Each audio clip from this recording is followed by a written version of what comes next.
What's up, guys? It's your boy Red Ghost, and welcome to my YouTube channel. So today we're talking about evolution. Not a Pokemon, though. Talking about Halo. So, moving forward. Basically what I want to talk about is the evolution of Halo esports. Now, the hypothetical situation. Let's say Halo 6 ends ESL contract and starts MLGs. Let me tell you what the differences would be. More open tournaments, more teams, okay? Because the name MLG behind, like for example, an MLG Halo event, that's definitely going to bring numbers. And a lot of people are going to attend it because people love MLG. MLG and Halo grew together, kind of like a match made in heaven kind of thing. But also, better production, no pro league, which shouldn't be there to begin with, in my opinion. And then, I don't know. Just the possibilities are endless at that point. But first, let's start at the first step of what would have to happen in a hypothetical situation, how I feel it would probably go. So, let's say Halo 6 comes out, ends ESL's contract, brings up MLGs, like I said before. Now, the first thing that would happen would be an open event for Halo 6, and it would be relatively close after the premiere of the game. So, roughly about 2 or 3 months, we'd have a tournament.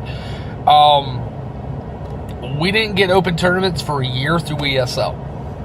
So, I just want to make that clear. So, that's that one comparison right there. Then, as far as it goes, the production would be a lot better. I think a lot more people would start to watch Halo again and would be like, oh, shit, Halo? I thought that was dead, bro. Nah, bro, we here, bro, we here. That's what would happen. Okay, a lot of people do not notice ESL, do not care for ESL. Hell, if you look at the Twitter follower difference between ESL's main, okay, ESL's main page to what MLG has, and the amount of games that ESL does versus what MLG does, you can tell who's the better company. MLG.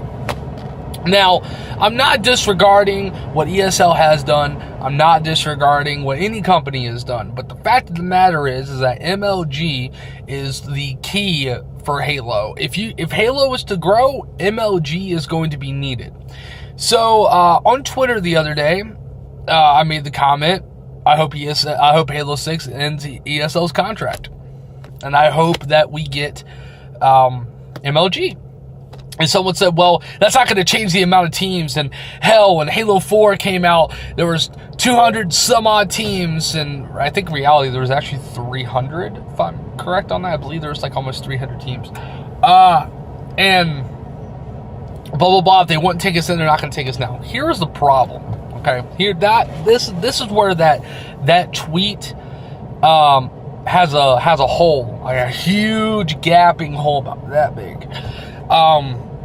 When Halo 4 was presented at MLG Dallas, tons of 343 Industries employees were there.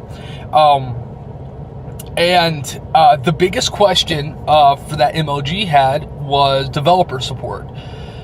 Now, from my understanding of it all, they also met with Treyarch as well about Black Ops 2 and talked about developer support. And that was the biggest difference. Call of Duty had developer support while Halo 4 did not. Halo 4 more or less had, here's your game, we're going to release some map packs, and yeah, that's it. That's all you're getting. Swell. Good job, 343. But anyway, that's in the past. But essentially, how I feel about it and how a lot of people feel about it, that is how it went down. It was more the fact of developer support, continuous backing from the company, the main company being Activision, and supporting a threshold of competitive gaming. 343 Industries, like Bungie, at the time did not want to do that. For whatever reason, they did not want to do that. So, we fast forward a few years and get into Halo 2 anniversary, okay? No sprint, Halo with 3 maps and a really, really shitty BR. So, so we move on to this game, and ESL is running it, and UGC runs a tournament, Iron Gaming runs tournaments for it, and it seems like a really cool grassroots push, all right? Okay, just let me explain something. Okay, let's rewind it a little bit. Halo has had a grassroots point already. Okay, our grassroots point was from 2001 to around 2005. 4 years of grassroots tournaments, pushes, and then eventually MLG and Halo 2 were televised on national television. Okay, this is before esports was like this huge thing to everyone, especially on a console. This was the first time it had ever been done. So, with that being said, we move into this gap now where people feel that, oh, we need to do grassroots. Well, I'm going to tell you this right now. We ain't grassroots. Halo is a top premier esport. I know a lot of people are going to laugh when I say that, but this is why I say that.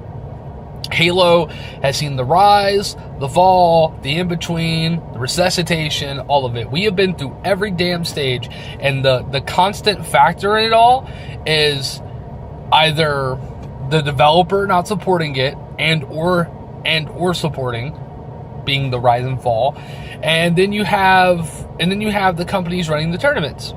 ESL versus MLG. MLG was our rise, ESL was our fall. And the reason why I feel we're in this like little middle of it all is because I think it's time for Halo to go back to where it needs to be. There's no question. If you ask anyone in this competitive community, besides a few people who are, in my opinion, delusional about the fact that we don't need MLG and that MLG won't pick us up, we need to go back. And Adam Apicella wants us back. Sundance DiGiovanni wants us back. A lot of people want us back at MLG, including Chris Puckett. What we're missing is this really cool dynamic at events where there's multiple games and a lot of people can watch each other and watch different games and stuff like that. Because I remember when I went to MLG tournaments, sure, I watched Halo, I went and watched Call of Duty, I watched the first League of Legends Invitational Open with like 4 teams. I watched that, and I watched Tekken, I watched Smash Brothers, just so many different games, and I began to get into these competitive scenes because, well, it was around me. So I started watching it, and I started following the scenes, and that is what you call growth. That right there, substitute one person to multiple esports and multiple different competitions.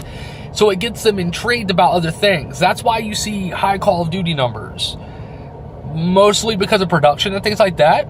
But you see big Call of Duty numbers because people would watch Call of Duty, especially a lot of Halo players who left and played Call of Duty because they felt that Halo was trying to portray Call of Duty. So they decided, well, let's just go play the actual game then, instead of playing the sci-fi version of it, which I see their point. But back to the point I'm trying to make. There is this time, and if this hypothetically happens, once we get to that point, we hit that third step, and we hit that production phase. Now, the biggest difference is between ESL and MLG in production. MLG production is very, very high. On their live stream, they have stats. They have what